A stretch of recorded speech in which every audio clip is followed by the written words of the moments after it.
Pretty interesting fight erupted on Twitter that we wanted to bring to you. Okay, so the context for this is, of course, Trump has been floating all these different pardons, and two people who we would actually like to see him pardon are Julian Assange and also Edward Snowden. So one of the people on the Republican side who's been pushing for a Snowden pardon in particular is Senator Rand Paul, who's obviously always been a civil libertarian. So he tweeted, let's go ahead and throw this up on the screen. You can see at the bottom, Senator Paul tweets, James Clapper brazenly lied to Congress, denying that the deep state was spying on all Americans. Snowden simply revealed Clapper's lies and exposed unconstitutional spying. He deserves a pardon from Donald Trump. Fact check, he is 100% correct about all of that. But Clapper's buddy, and you might say partner in crime, John Brennan, had to chime in. Jim Clapper has had a lifetime of dedicated and selfless service to America. Edward Snowden betrayed his country, providing exceptionally sensitive intelligence to China and to Russia.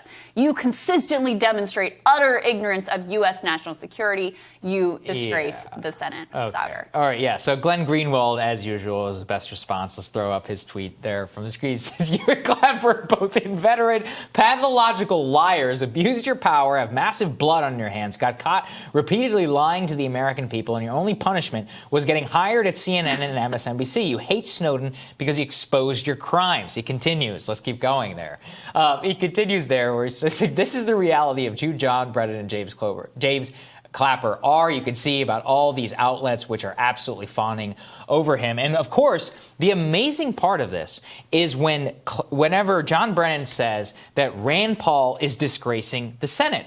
Now, who forgets that Clapper was literally caught lying to the Senate? That is, in my view, both a crime, that's according to their own rules, and disgracing the Senate, which is lying to the people who are asking you a question under oath.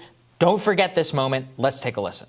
Does the NSA collect any type of data at all on millions or hundreds of millions of Americans?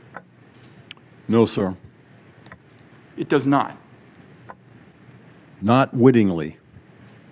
There are cases where they could inadvertently, perhaps, collect, but not wittingly.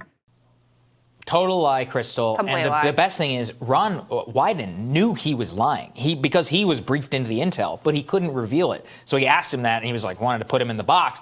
And he was like, wow, he lied. And the crazy part is, even though he knew that Clapper just perjured himself there, he couldn't get him prosecuted because that would reveal top secret information. This is how they keep this entire scam going this entire period, and nobody knew about it until the Snowden leaks. Yeah, and then so that's Clapper, and then you'll recall Brennan had to apologize to the Senate because they were spying on the Senate. The Senate Intel Committee. Right. I mean, that's outrageous stuff. Crazy. So this is could not be more clear. Edward Snowden is an American hero. Period. End of story. It took incredible courage to reveal what he did. And, the thing Clapper was lying about was exactly, of course, what Snowden ended up revealing. And Glenn and the other journalists involved in that also deserve a lot of credit for courage that they showed in all of that as well.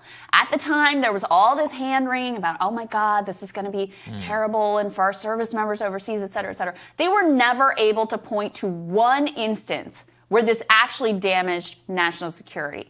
Clapper and Brennan and all the rest of their ilk, who you can now find making plenty of money on CNN and MSNBC, they are the real traitors. They're the real criminals in all of this. And what really drives me crazy is that Democrats' brains have been so broken. Yes, now they're on Clapper's side. By the Trump era.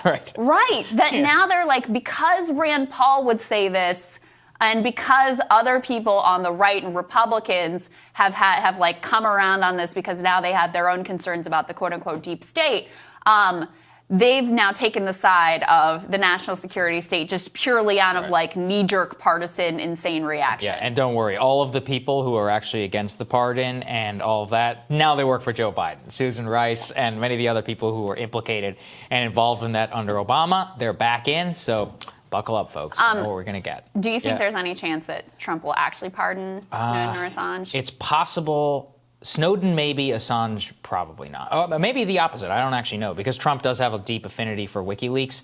It really is a question of whether the stuff is getting through to him, which, the information channels, plus his mind is just it's not on pardons right now, out the door, right? I mean, obviously on Flynn, but to do that would be to acknowledge his loss.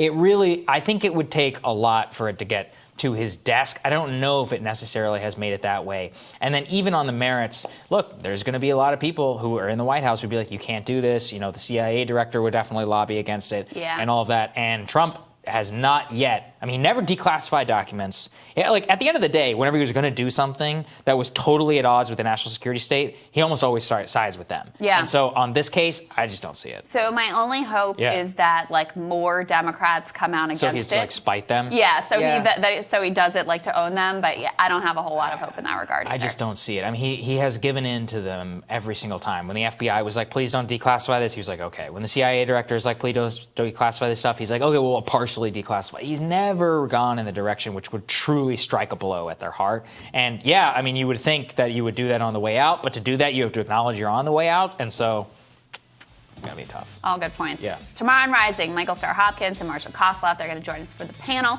Host of the Bad Faith podcast in front of the show, Brianna Joy Gray, is going to pop by as well. That's right. It's going to be a great show. You do not want to miss it. And remember to hit that subscribe button so you don't miss any of our videos. And don't forget to like and share as well. And we'll see you all tomorrow. Have a great day, guys.